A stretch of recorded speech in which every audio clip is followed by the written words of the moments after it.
Welcome to Verbal Mirrors Reflecting Understanding podcast, where the power of words becomes a bridge between worlds.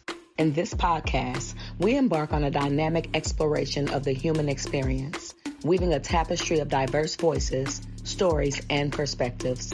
I am your host, Lavinia Richards.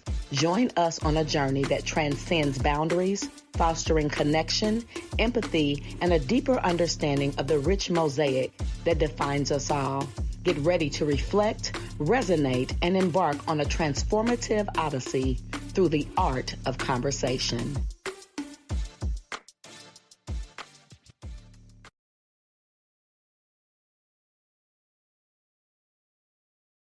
Well, welcome everyone to Verbal Mirrors Reflecting Understanding. I am your host, Lavinia Richards, and I just want to say welcome. I am getting ready to bring up this amazing young lady by the name of Melissa Shaw, right? And before I do, though, I want to introduce you to what we're going to be talking about. We're going to be talking about building resilience in youth, coping mechanisms, and resources. Right. And so let me bring up this beautiful powerhouse, Miss Melissa Shaw. Come on up, beautiful. Hello. How are you this morning? Thank you for having me. Awesome. Thank you so much for being a guest on Verbal Mirrors this morning. It is an honor. I've already spoken with you before I met you, and I love your spirit. I love your energy, and I knew I had to have you on here. So, Melissa, before we get started, though, I want you to go ahead and let the audience know a little bit about you, a little bit about your background. Hey, so I'm from here in Indianapolis, grew up off 46 in Arlington, and graduated from Tech. So Tech Titan. So, yeah, a little bit about me. So, it's funny how, I just be prepared because I'm just going to say all kinds of stuff. And I'll probably be all over the place.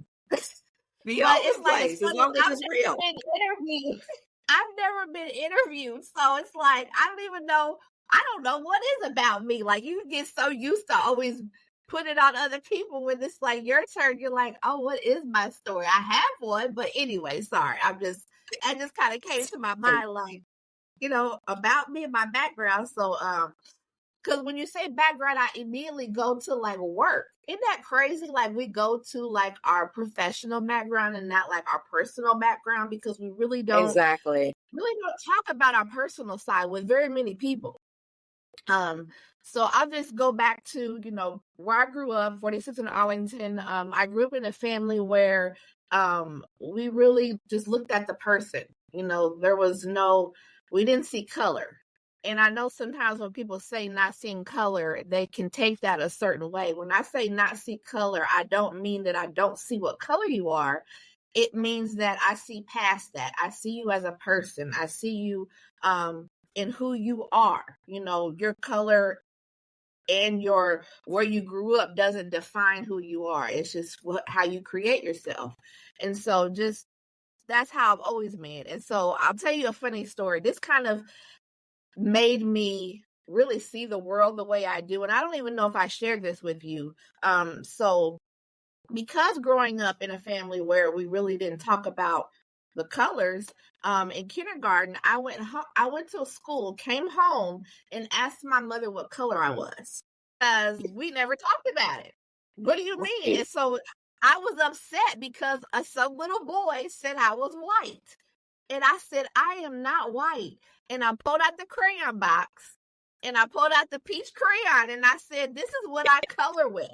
I don't pick the white. I don't know. I think I've always been just very matter of fact. And I was like, you're not black. Pulled out the brown crayon. You use the brown one. You don't use the black one. And so I feel it's a funny story when I think about it. But as I gotten older, I really realized that kind of really shaped how I saw the world. Right. And how I moved and how I responded and connected with people. Like when I see people, I don't see that's irrelevant to me. Who are you as a person, and what do you bring? What are your experiences? And so I love telling that story. So even today, like when people say, oh, you white? I said, no, I'm not. I am peach. And my daughter would get so mad at me. I know. And my daughter would be like, oh my God, Mom, quit saying it. I'm like, I know people are like, whatever, but even to the point to where when I would go and fill out paperwork, I would want to create my own box. For the peach. I would put other. Yes, because I'm peach, I'm not any of those colors. Because when I think of being white, white has its own perception.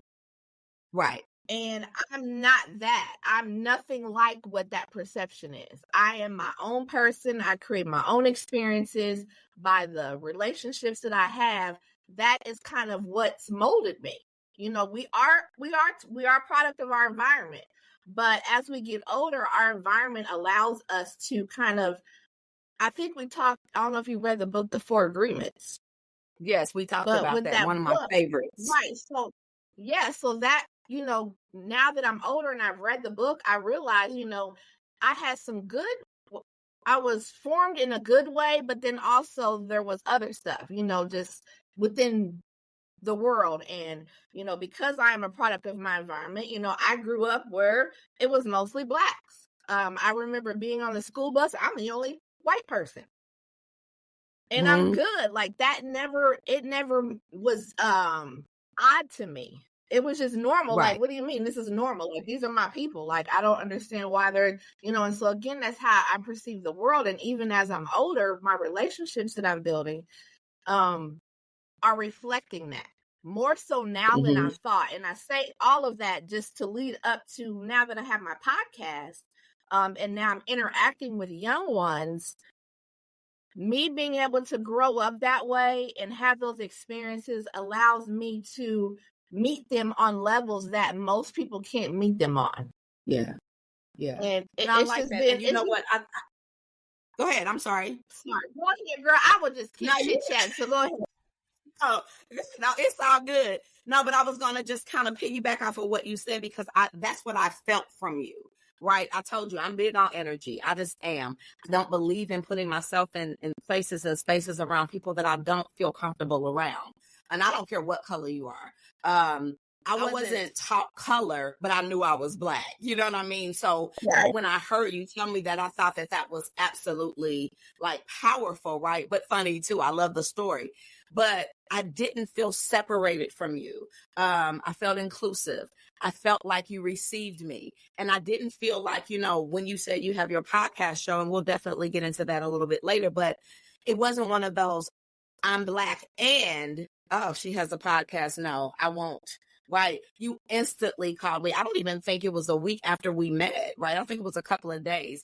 And that grabbed me. Right.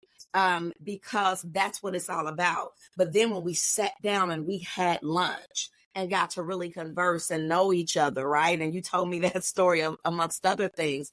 I knew I wanted you on my show as well because I loved your story, but I also love what you stood for. Right. So we are going to dive into it. The topic again is building resilience in youth, coping mechanisms and resources. So the first question that I definitely want to ask is, what are some common challenges that youth face today, and how can building resilience help them navigate these challenges? Personal challenges or challenges that I see within youth? Challenges within youth. Yep. What are the common challenges that you're seeing in the youth since you're dealing with them that they're facing today? And how can building the resilience help them navigate these challenges? Just now that because I want to say probably within the last 6 months, most of my guests have been youth. And so really being able to sit and have a conversation with them and what they struggle with. They struggle with being seen, you know, allowing them to kind of be who they are and not be critical of them, not judge them, not, you know, we grew up, I may not feel the way you feel. Like I may not rock that way, but it doesn't mean that what you're doing is wrong. And I always tell them, I say, you know, as long as you're not killing nobody and doing, I say hard drugs because, you know, of the CBD. So I always make that as a joke. But, you know, as long as you're not doing that, I have no right to say what you're doing is not okay. And so being able to hear their stories, and they want to be inclusive. They want to be included. They want to be connected. They want a space to where they feel safe, where they can nurture themselves and nurture their generation, but still have that safety net of the older ones kind of creating that framework, but then also turn around and be like, okay, so what do you want to do? Let me support you, not you support me, not me create a program. And I need you to conform to that because this is what I think is best for you. So the challenges are them finding spaces to where they can get that true mentorship, but it's beyond being mentored. It's being a leader. I had read John C. Maxwell is an amazing book, and I think it was like 21 Irrefutable Laws of a Leader. Irrefutable and Laws one of those leadership. Yes. So one of the laws, I can't remember which one it was, but it was like, when you lead somebody, you're leading them to greatness. You're leading them to take over whatever you're doing. And I don't see that happening in a lot of the different organizations. It's okay, this is my organization. I'm creating this space for you. But what I want to create is I want to lead you to be your best. I want to lead you to take over what we're trying to do. And there's not enough spaces that are providing that. So I hope that answered your question, kind of with what I see, just in my experiences with young people and hearing their story and just not being judgmental. Like the one gentleman, he came to our first meeting with a ski mask on. And it's so funny because it didn't even dawn on me that he did that until later on. He told me he did that on purpose. And I'm like, why? He said, because I needed to see what your reaction would be. So already in these young people's minds, they already know that they're going to be judged. And so for whatever reason, he needed to test me to say, okay, what are you? And that was his test. Of all things, he felt he needed to wear a ski mask to see what my reaction was. And he said, you gave me no reaction. He said, it was like I didn't even have it on. You continue to talk to me. He said, I sat there with it on the whole time. I said, did you? I didn't even realize it. I forgot that. Like, I didn't even pay attention to it to where it was even a description that I would describe. Like, if I would describe that, I would not say this man sat here with a ski mask on. I didn't even remember that. Because I was able to see him as a person and see his story and just see what he wants to accomplish and feel it. Not just superficial, but really be like, okay, how can I really help this young man?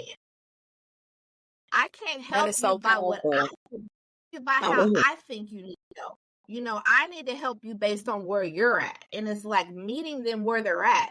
And he was, as we was talking, he was like, I don't mean to be mean. He said, but I never thought that I would be sitting here with a 46-year-old white woman. I said, we'll talk about that later. I always stop people, be like, okay, I'm going to let you slide on this one, but we'll circle back to that.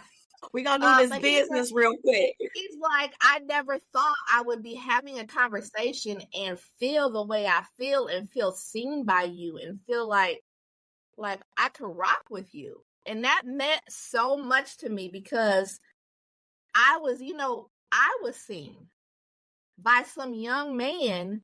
He saw me. There was no judgment on his end either, where he saw my pure intention, me really wanting to help. And so that's where that bridging of those generational gaps come in when it comes to my nonprofit, because I'm actually seeing firsthand in real life experience that being played out.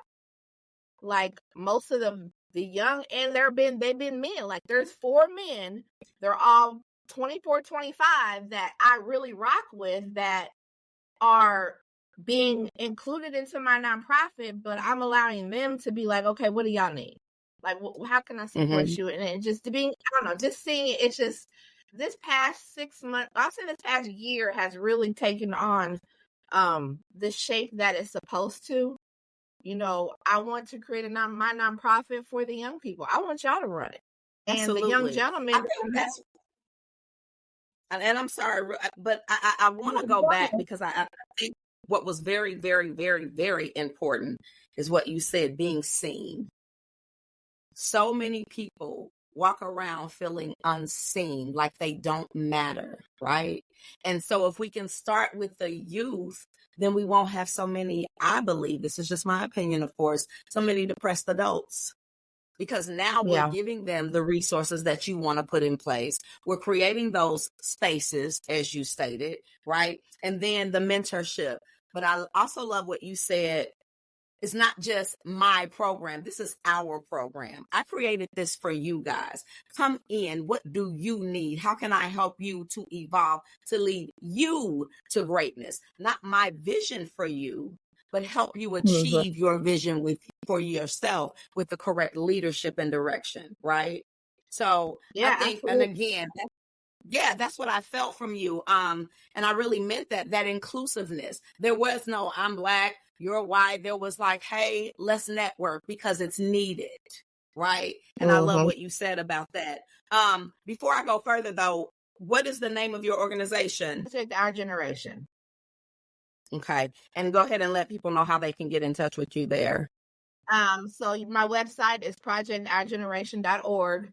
And you can go on there and see what I'm doing. You can get connected with my podcast from there, and kind of see, I have a photo gallery, so you can kind of see, what I'm doing, who I'm with.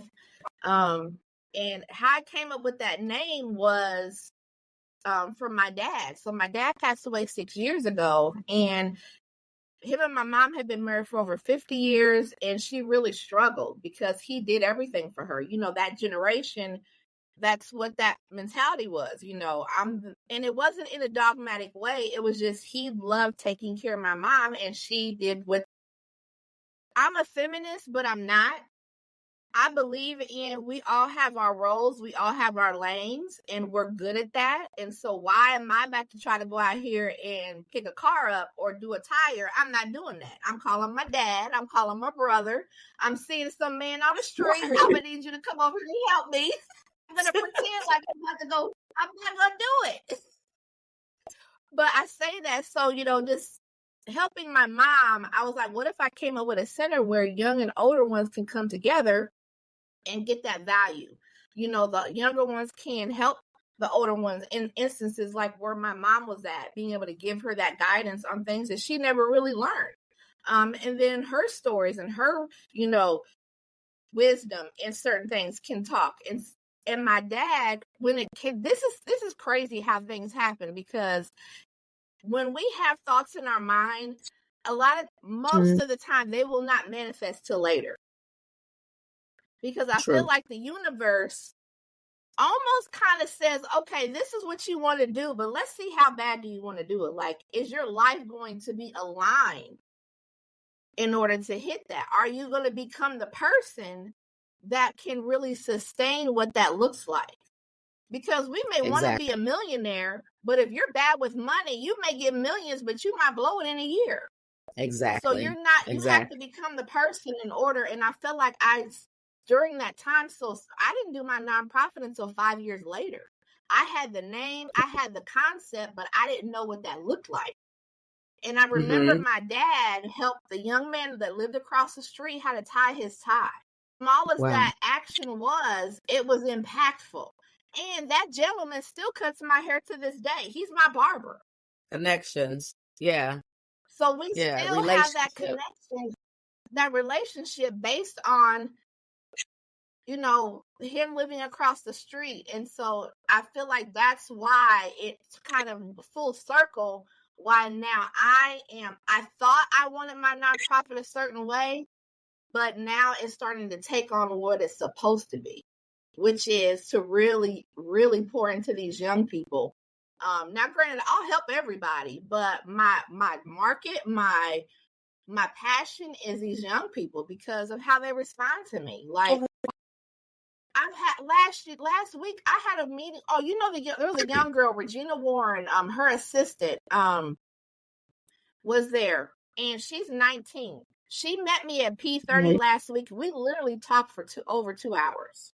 many older ones can say that they can have a conversation with a young person for 2 hours and have a meaningful conversation? This wasn't about some BS. This was an actual Right. conversation of her talking about, her struggles and what she wants to do, and me able to giving her encouragement from my own experiences. Her even saying stuff that I learned from that made me think about, my own life. It's just amazing. And I'm just here for the ride, really. I'm just like, I don't even know where I'm about to go, but let's go.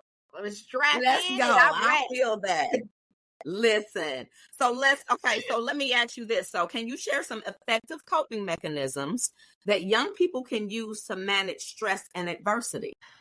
I would say the creative. I'm learning that a lot of people that are dealing with a lot of young ones, they go to the creative side. And that's how they cope. Like when I had did went and spoke at George Washington High School. And it's funny, they put me in a room, it was a career day. And I'm thinking I'm going to talk to seniors, and I go into this room, and you know how kids are. They laying on the floor, the lights are out, they had a substitute, so they was not paying any attention to me. Like, who is this again? Who is this white woman coming in here, like talking to us, like whatever? But it's so I had to kind of again meet them where they are. Like, all right, what y'all doing? What you over there watching? I have a YouTube channel.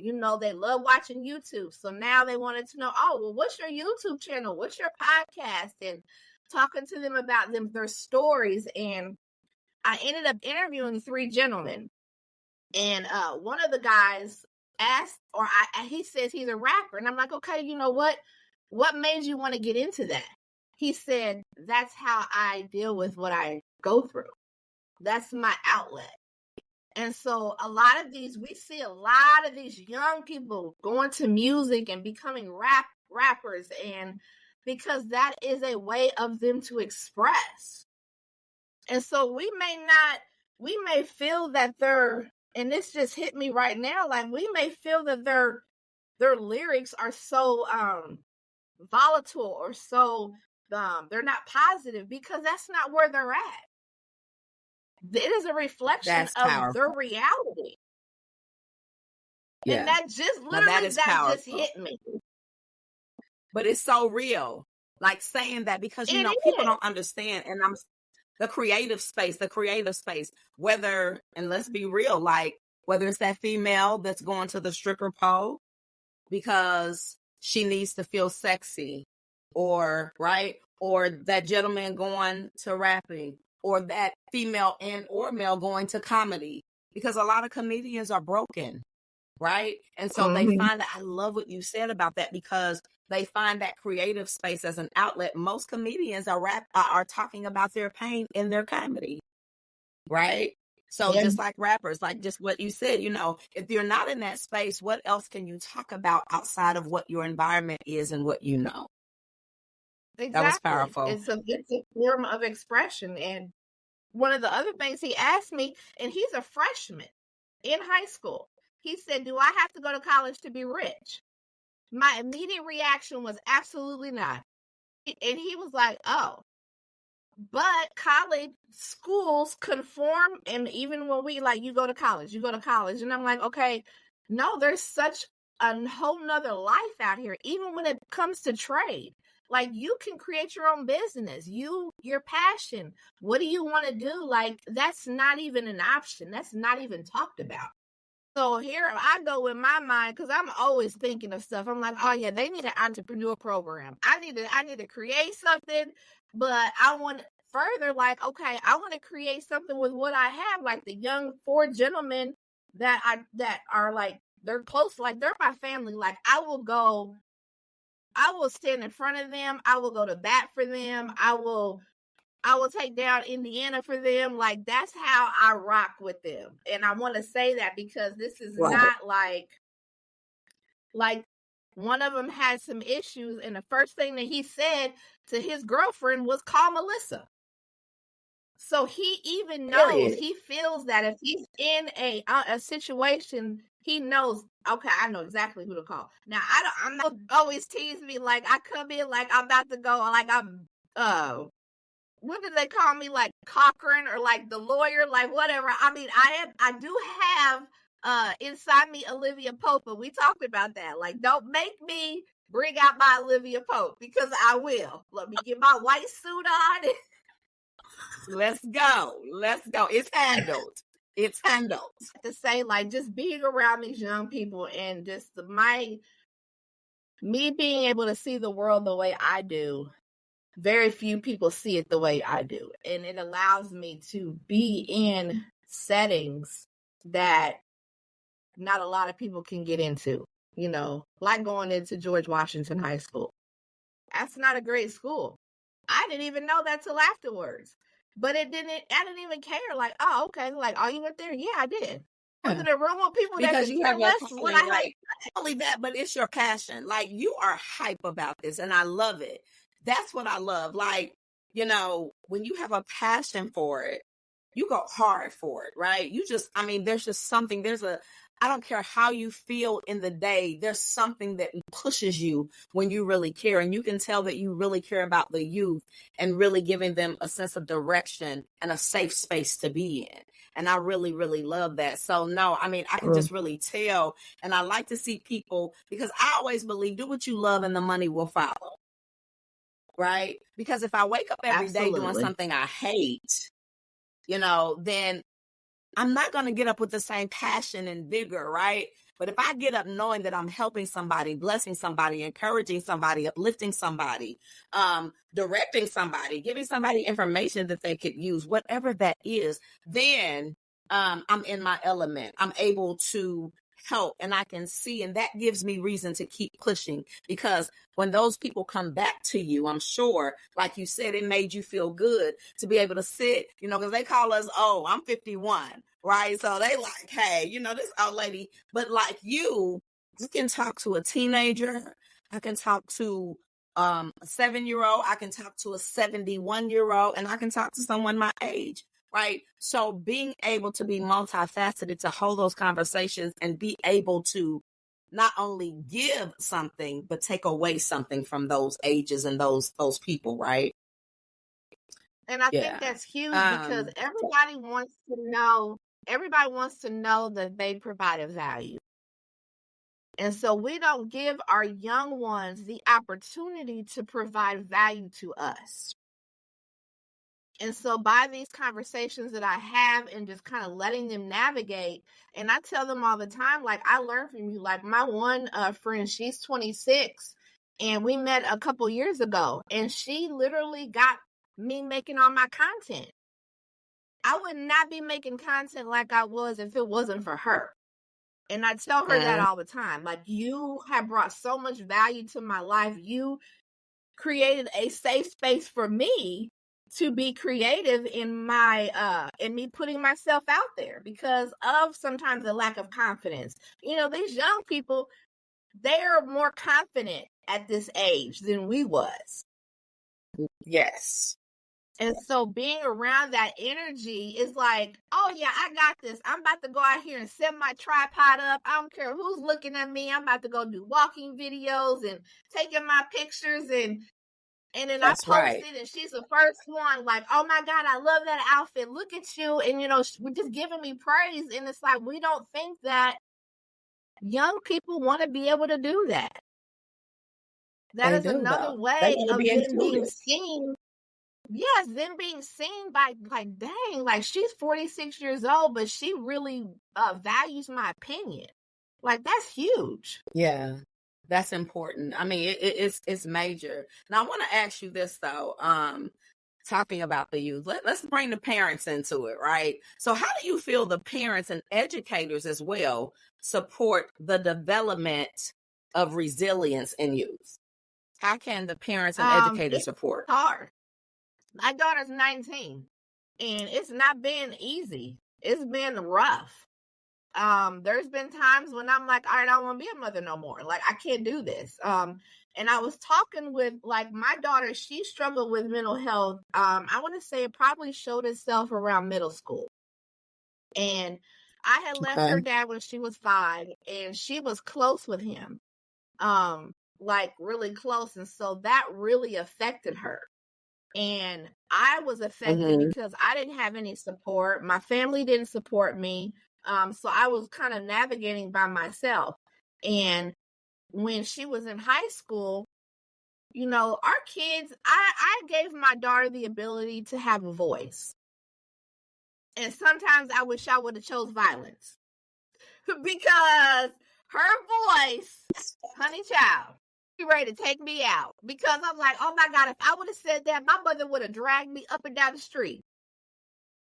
Right. But Right. her being expressive was almost triggering to me, and I didn't realize how triggering it was because I didn't have that ability to be what I allowed her to have. And so I really feel us as parents, we expect so much out of these young people, but we are still navigating it ourselves. We don't know. You know, she told me that it bothered her that she felt that I didn't take her mental health serious. And that hurt my feelings. Mm. Like, what? I'm your mother. I love you. Of course I did. She felt that I wasn't there for her emotionally. And so I got to thinking, Wow. like, why wasn't I? But how could I be? I wasn't there for myself emotionally. And sometimes when we are in our own space, we cannot be there for them the way we need to be. And that's where that village comes in. That's why it's important for us to have other people. You know, us as mothers, we tend to try to do everything ourselves. But we're giving our kids a disservice because if we emotionally, mentally cannot handle what they're going through, they need to have somebody else they can go to. That's real. And that's the realest answer. I really respect that answer. That was so real and so dope because somebody else might have, and I'm not judging anybody, but somebody would have said, well, what we need to do. But first recognizing that we can't help them until we help ourselves. Right? I know. Yeah, absolutely. Yeah, because I know that I'm a lot of the ways that I am because of my upbringing, right? My parents having spaces and places in their lives being broken. And so being a product of a broken environment, I'm broken. And then becoming a mother being broken, raising children, trying to figure it out. So I think, and I would love to, I think what you're saying is the first thing that we can do is recognize that we have to be accessible, available, and healed ourselves before we can help them to a degree. We have to recognize where we're at to be able to help them. And if we can't, get them a resource, that village, so that they can get the help that they need. Yeah. And the teachers too, because the educators. Yeah. Yeah, because the educators are parents too. I was just going to say. You put 25 kids in a room and we don't know what these kids are dealing with at home. And so they're coming to school and they're reacting the way they react. But I have to teach y'all, so I need y'all to shut up, sit down, because I have a job to do. And so it doesn't allow them to be like, all right, you know what, y'all, we're not going to do no work today. We about to have a powwow, like, because the energy's off in this room, so we about to fix that. They're not given that opportunity to do that. Because they have to make sure that they're covering this. They have tests they have to take. They have to pass these tests. And all of that is BS because none of that is going to help you in the real world. It's not. It's not. That's 100% real. They're not teaching them how to handle conflict, how to handle when things don't go their way. You know, this is how you process it.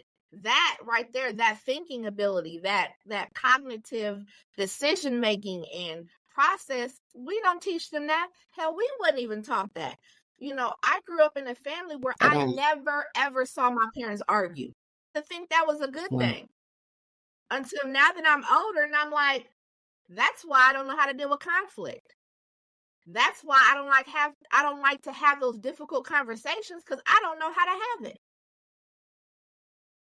That's powerful. That is so powerful. And that's the thing. And I don't think we realize that, when we're in the educational system or as parents, because we're the first educators that our children see. What are we showing them? What are we modeling? We can only model what we know until, right? what is it, Miguel Ruiz, because I want to, since I'm quoting his book, but the 4 agreements, until you break those agreements, right? Until you decide, okay, that's what Big Mama did.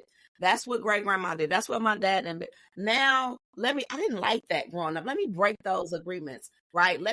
Right. So it's hard to navigate through that or help somebody else. I have to go back to that again, because it is what you said. Recognize where you are before you go helping anybody else, before you're giving any advice. Heal you, deal with the issues that you need to deal with, and recognize when you can't help someone. Don't try to be superhero. I can help you, because a lot of times we damage them more than helping them, right? So let me ask you this. So how can I just want to say this one thing with my daughter. Yeah. And with her voice, like, she would call me out and I would be so irritated. But she showed me that I thought I was doing certain ways, but I wasn't, because I was still kind of processing how I was. And so again, we go back to our kids even can teach us lessons. And I remember one time we was in the car and she did something and I went off. And then as they're crying and we're talking, and I said, you know what? And I said, I'm sorry. I had to apologize. I said, because what I just realized, what you just did, my trigger had nothing to do with you. Actions triggered something in me. And my response had nothing to do with what you did. Now, am I perfect? Do I always recognize that? I don't. But to have a child that is like, I see you, you have issues, you make me mad, we be ready to fight in the streets, but I'm not going anywhere. I'm not going anywhere. She's like, I'm not leaving, so I don't know what we about to do, but we about to work this out. And I want to retreat. I don't want to do that. Like, get out of my room. I don't want to talk to you anymore. And she's like, nope. And I just but that's her. That she is teaching me and forcing me to be in those uncomfortable situations. And she's my daughter. Yeah, they can. And what we said, they can teach us something just like we can teach them something. Them being seen. You're seeing her and you're allowing her, not because of her age, because a 3-year-old can teach you something. And I like what you said, because I know my youngest daughter, she just turned 32 on the 5th.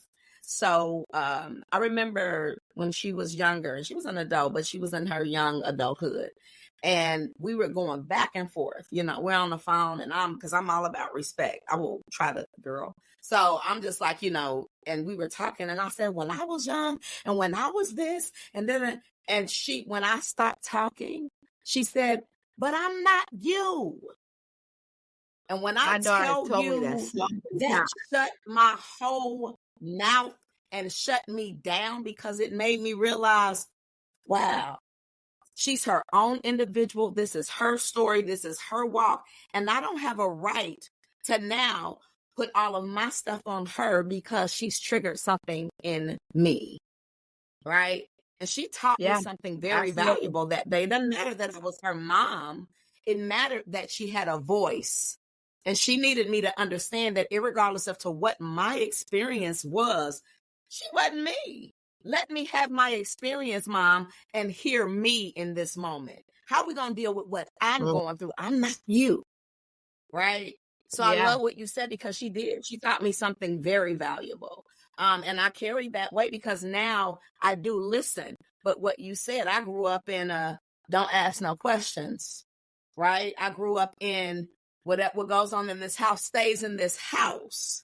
Right? I grew up, don't go and telling our business. You be quiet. I grew up in a stay out of grown folks' business. You don't talk to grown folks, right? And so when you're doing all of this, I'm coming at her in that same manner until she taught me something and made me break that agreement. So I really like that you brought that up, because kids can definitely teach you something. Now, I want to ask you this. What role does mindset play in building resilience? And how can we foster a growth mindset in youth? That is huge. I always say our minds are a beautiful place, but it can be a very dark place. And I've experienced several dark places within my mind. But because I read or I listen to audios or I listen to podcasts and ones that are inspiring and helping me to, because what we say to ourselves about ourselves is how we see ourselves. And there's a podcast that it's called the Self-Talk Experience. And he's actually a personal mentor of mine. And he talks so much about how what we say to ourselves is huge, but what we put into our minds, so we have to feed our minds other things so that they can tap into it versus tapping into the old stuff. Like you mentioned earlier, breaking those old agreements, we need to create our own agreements based on us and what we think and how we perceive the world based on our own experiences. So just really encouraging us to read. And it's funny because one of the gentlemen, like one of the three guys, they have an organization called Stack Over Shine. And they all read, but one of them is an avid reader. And he talks about how important it is. And so being able to give those young ones those platforms that are already doing it encourages other young ones to realize, like, I do need to feed my mind and my soul. And it is in reading. Okay, you don't want to read? All right, listen to an audiobook. Give them the options. You don't have to just sit there and open a book and read, but there are other ways. But just really helping them to understand what we feed our mind is so huge, because during that time when I was in a dark place, because I had did so much personal development, I didn't go as dark as I could have went. Okay. Because I was able to tap into that stuff that I had already read. Because my mind had already been shifting. And there's another gentleman within my organization. He says, once our mind expands, can't go back. That's true. We have to constantly be feeding. You're never going to say, all right, well, I know everything. That's it. But they need to see us doing it. They need to see us having those conversations or referring to books. There's a young gentleman. His name is Damon Hicks. He's wrote 3 books. He's 25 years old. There are young people out here doing these things, but nobody's talking about it. Nobody is for bringing it to a forefront. I'm getting ready to work on a program with Stack Over Shine, and they asked me to be a part of it. It's called Poetic Justice.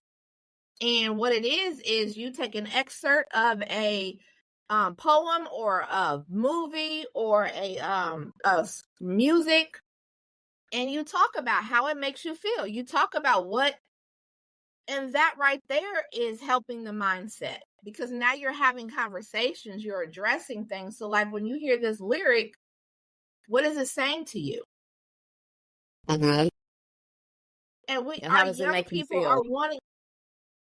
Our young people are wanting to have these spaces, but they are not. Yeah. They don't have the ability to provide, to get those spaces. They don't have the money. They don't have the resources. They don't have the connections to be able to say, hey, I need to pull this together. With that, and that's why I love what you're doing, because and the mental health is so, I don't think people understand it, and I'm so glad that it's starting to come to the forefront more, because it was such a taboo back in the day. Nobody wanted to be labeled as crazy, with air quotes, right?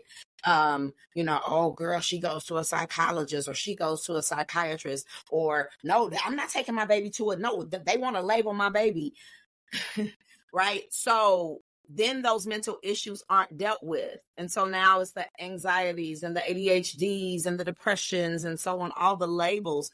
But it's from ignoring that this child or that person or that teen needed some mental health right, needed some mental health guidance or mental health where they went to some sort of doctor or psychiatrist, and it gets pushed to the side. But not only that, from seeing the signs, but then, like you said, let's leave that alone and talk about education. Leaders are readers, right? So when you read, you start to absorb that knowledge. You fill your head up with things that are empowering, and you're able. People think that money is wealth. Knowledge is wealth. Because with all the knowledge that I have, I can always create more money, right? I can always create a job. I can always create a business as long as I have the knowledge. And so I don't think that people understand how important it is to be educated, to listen to those podcasts, to listen to, like you said, everybody doesn't like to read. And unfortunately, some people, some youth and adults can't read.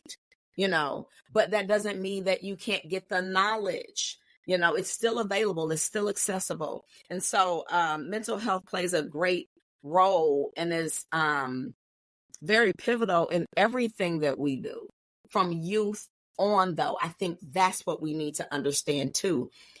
We think that we're supposed to start dealing with mental health as an adult. But like you said, when you saw whatever was going on with your daughter, you made sure as her mom, okay, this isn't right. This is happening. I can't handle this. So let me get her some assistance. Let me get her some help. Let's address this. And that's what more of us need to do, and not just put it on the back burner. Like, ain't nothing wrong with her. She just acting out, right? Because that's what we'll do. And we'll ignore those signs and symptoms. And then later on, you've got a child that's on 3-4 different medications because we never dealt with the mental health of the child. And so I love what you said, just, reading and finding those resources to get educated on. It is very important. Now, I do want to ask you, how do you feel like we can encourage open communication about mental health, since I just talked about that, and emotional well-being among youth? Just by having those conversations, listening to them, letting them kind of navigate and really hearing their story. Like I interviewed, so Stack Over Shine, I've interviewed them like collectively 4 times. But within the last week, I interviewed all of them individually because, okay, you all collectively come together, but who are you as a person? Who are you? And so one of the gentlemen, Keanu, he just wrote a memoir and he's 25. And his experiences that he talked about, the mental health of being in the dark place, being able to talk about that. So it's important for us to provide these young ones with peer-to-peer experiences and giving them a space. And he said, I've never been that vulnerable. I was able to capture that. He did that with me because I provided a space where he felt safe and seen, that he could just, like, there was going to be no, like, my face is not going to give you a reaction with whatever you say. I'm going to be intently like, oh my God. Like, I'm going to be empathetic and compassionate. Yeah. And just hearing what he went through and him being able to talk about it, that is huge. Really, is all they need. That's all they need. They don't need all this extra stuff. You're right. They just need spaces. They just need people that are willing to just listen and be like, damn, you went through that? And you survived? Because sometimes people just need to know you survived. Because, like, when your mom was on drugs, when your house was raided by the FBI, when your closest friend was killed in front of you, and you're such a baby and you dealt with that, don't minimize what they dealt with. Because we're grown people and we haven't experienced that much trauma. And be like, damn, you are still out here doing it. Period. And not only that, we're grown and we're still not recovered from the things that happened to us as children. Right. And we telling them to deal with it, right? And we still battling from when our mamas or daddies did whatever to us, right? And that is just so crazy. And I love what you said, because I had I'll just call her my play niece. But she was going through something, and like you say, I don't know. I just have an open heart. I love talking. I love empowering. Let's just say that. I love letting somebody, I don't care if you're male, female, white, black, Puerto Rican, I don't care about that. If I can encourage you and empower you, that's where I'm at with it, right? So she had called me, and she was in college, and she called me and she thanked me after she graduated. And I was like, for what? She said, for being there for me. She said, all the times I needed to talk to you. She said, you had no idea that I was contemplating suicide. She was like, and it was because of our conversations that I did not do it. So you have no idea what you're doing for someone when you're just simply listening, right? Creating that space for her to be heard, not judging, because I don't have a right to, because I am not perfect, but just letting her know, like you said, that space, here I am. I'm just going to listen. And then wherever I can find that space to give you some encouragement and some guidance, but I had no idea she was even contemplating that. And those are the things that we don't see, because the mind is the one thing nobody can see. It's the most valuable asset that we have, but we let everybody control it, piss in it, and all the other things in it, right? And so, Absolutely. I think that is important with that, with what you said, just creating that space and being there. Just being there. You don't know. And I always say people don't know people don't care about how much you know, shall I say, until they know how much you care. You can tell me all day, oh, you're doing an amazing job, Lavinia, you're great. But then if I say, hey, Melissa, can you come on my show? No, I'm busy. Hey, can you come on this week? No, I'm busy. Well, am I really that great? Right? Just really being there to encourage me, to uplift me, to push me, and to be that support system. The youth need that, because we have to understand, as we get old, they're coming behind us to take care of us, to be our political leaders, to be our educators, our doctors, right? Our lawyers. And so what are we instilling in them? What support, what knowledge, what education, what are we resources like what you have are we offering when we see that it's not available, right? So I have one more question, and we're going to get ready to wrap it up. No, go ahead. Did you have something to say? I was just going to say, like so many, I go back to, we create programs, but we create programs based on our own experiences, what we think they need. And I feel like that's a huge disconnect. And while we may not be reaching the young people the way we want to, because we're trying to reach them the way we think they need to be reached because of our own experiences. Experiences are completely different. Like your daughter said, they are not us. Live in a completely different world than we grew up in. And we don't recognize, we don't address that. Man, if we had social media back then, we'd be a hot damn mess. We would. But what kills me though, just a little joke to that. I think I can't think we social media. Mine do. Mom, I'm like, we go to the library, right? Encyclopedias, look up stuff for papers and literally write papers. You asking me all these questions when you can just say, hey, Google, right? It's like, no, you have all these resources, use it. But they still come to us. But it shows me, though, that they still want to be led, that they still want that knowledge. Yeah. And I think that's powerful. We think they don't. And instead of sending them to social media where they can find out any and everything, let's get them to some people that have the experience like yourself, but that is willing to step outside of yourself and step into their world to help them. Right? Yeah, I think that's definitely good. So the last question. What are some... No, go ahead. It's a delay, so I'm sorry if I feel like I'm interrupting you, but go ahead, answer. No. Go ahead, because I want you to respond. Okay, so I was just going to say, that's okay. The final question I want to ask are, what are some potential long-term benefits of developing resilience in adolescence? Just kind of what you said earlier, like they're the leaders of the world. And so by giving them those things, we're ensuring that they're going to be that they'll be capable, creating that resilience. But again, I go back to creating the resilience is meeting them where they are. I'm going to keep saying that. Like, we have to meet these young people where they are and not conform them like that that's why we continue to meet with resistance, because they don't want to be told what to do. We don't want to be told what to do. We don't want I need to have that inclusivity. Like, okay, what do you need? Like, if you tell me what to do, I'm probably going to do the opposite. Yeah, because you don't tell me. Look, I think Jill Scott said, she said, if you can tell me what to do, then you can tell me what to do. But if you can't tell me what to do, then you can't tell me what to do. Okay.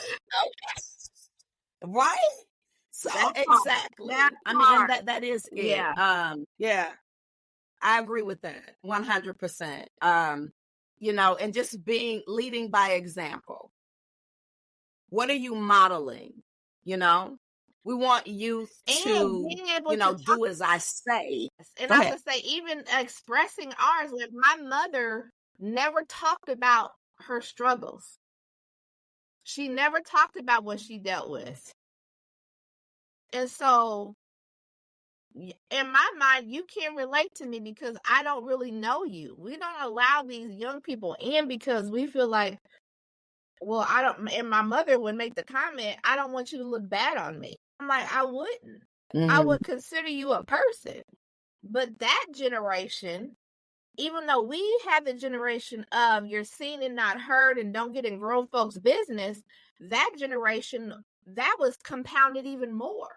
They couldn't talk about the stuff that they dealt with.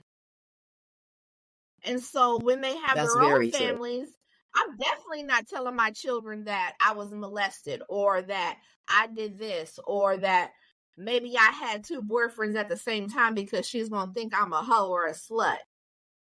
I don't care, like, because I probably had 2 boyfriends in high school too. Like, let's be real. They don't want to talk about those things. So being able to be real, like now with my daughter, she has experienced certain things in her relationships.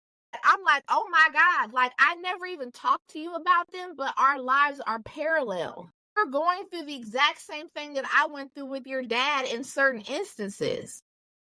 And when I'm telling her this, and I told her this, she was like, oh my God, like, it was just like a aha moment. Like, we're so much alike. Yes, you are your own person, but what we pass on even within our genes, because our experiences are like, we what's the word?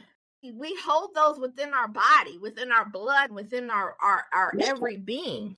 Within our cells, our DNA. And so as mothers, as we carry our children, we don't realize what we're passing on to them without even saying a word. Okay. Yeah, and that is true. We don't. Even with our energy and our vibration. I remember growing up, I was so miserable. Not growing up, but as a teen mother, being a mother at 13, I had a lot of growing up to do, needless to say, right? And as I became, in my early 20s or whatever, my kids thought I was so evil, right? And or like I had an attitude, my daughters, and they were just like, oh, Mom. And so I saw my daughters reflecting that attitude. I'm like, oh, I gotta change that. Is this what they say? But I was angry because I was overworked and I'm working every day and I got 2 kids and I'm a single mother and I'm a divorcee and so on. And the list goes on and on and on. Me, but not really paying attention to what I'm doing to their mental health. Right. But taking responsibility and accountability to say, okay, I'm raising them into women. I need to change this, changing the trajectory of our lives, of their lives, so that they don't turn out as the angry Black woman, right? And that's hard to do. So that mental, like you said, it goes a long way. DNA, attitude, all of that, environment, everything. And so I really think that that's a very good point. I have so enjoyed you. I just want to ask that before we end, is there anything that you want the listeners to know before we hop off? And please make sure you give any information? I know you gave it earlier, but that was earlier. Any information about how they can reach you and about your non-for-profit? Because I want people to have that resource, because you are awesome and I love what you're doing in our community. I appreciate that. You can follow me on Facebook at Melissa Shaw. On Instagram, I'm at Our Generation 19. On my YouTube channel, where you can see all of my podcasts that I record, is Our Generation with Melissa Shaw. And then my website is projectourgeneration.org. So if you can't remember anything else I said, projectourgeneration.org will take you to all of those different things that I mentioned. And, I'm looking for donations, sponsorships, sponsor these young ones. As I have these conversations with them, I really uncover and learn what it is that they need. And I want to be able to fill those needs by the support of the community. I'm providing a platform. I'm making the connections. I need, and we didn't talk about the experience, but I was able to pay for a gentleman to be at a gala, a men's event, where they honored men. The She event puts this on every year, Katina, Washington, and it was a dope experience. I had never been, and I made sure that Chase came to that because I knew he needed to be in that room. So I bought a table, made sure he was there, and from that, he was able to make a connection with a gentleman, his name is Wiz, that told him he can put his clothes in his store because he has a clothing line. Because he took all of the pain that he went through from his story and created this clothing line called Trench Hearted, because in his mind, you can come from the trenches and still be something. So being able to give him that platform, and now he's in 2 stores, and now he's doing amazing. And in turn, he wanted to do an intimate vendor event. So it's all of that, I want to be able to provide them with resources and abilities where there is no excuse. There is no reason why we can't do this.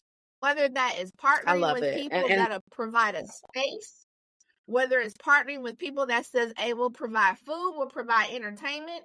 I want to do events this year for free where it gives these young ones the space to do what they need to do. And I've already done 2 events. Partnering with P30, them allowing me to have the event there.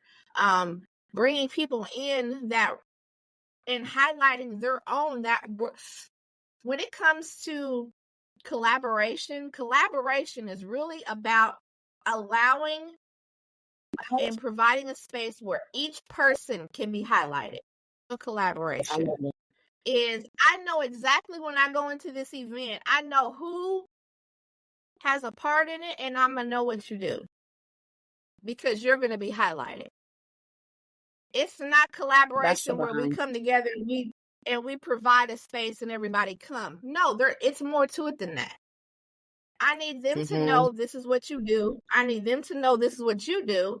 And for me, I'm going to stand back and watch like a proud mama. These are my baby cubs. And look at y'all. Look at what y'all did. Amazing. But I need right? And I need that support.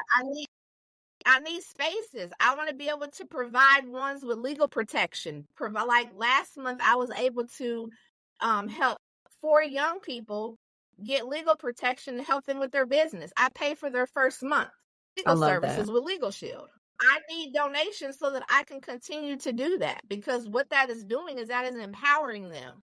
That is not saying, hey, you need this resource. That's saying, hey, you need the resource. I'm going to provide you with the first month for free because I'm going to pay for it because I need you to experience what that looks like. Absolutely. Absolutely.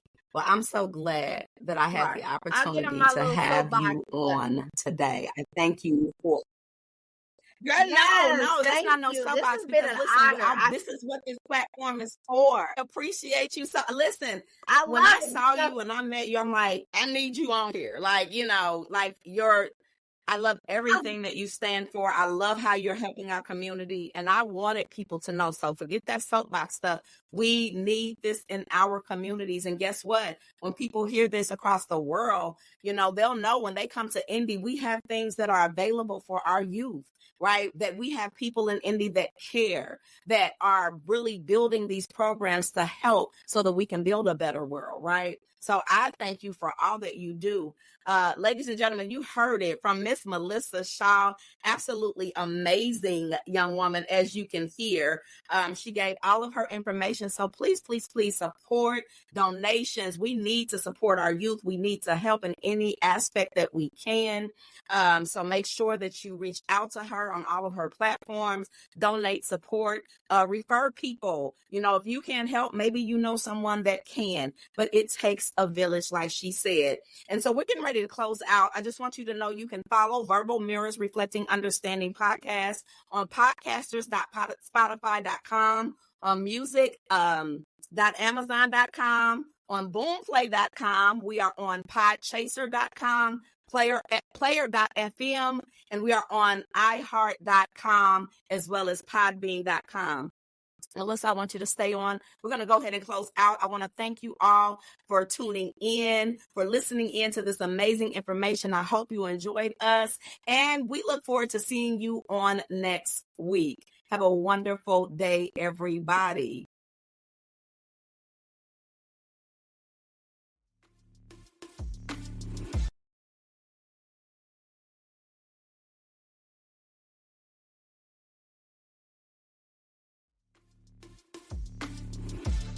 As we wrap up another episode of Verbal Mirrors Reflecting Understanding, we encourage you to carry the reflection sparked here into your daily interactions.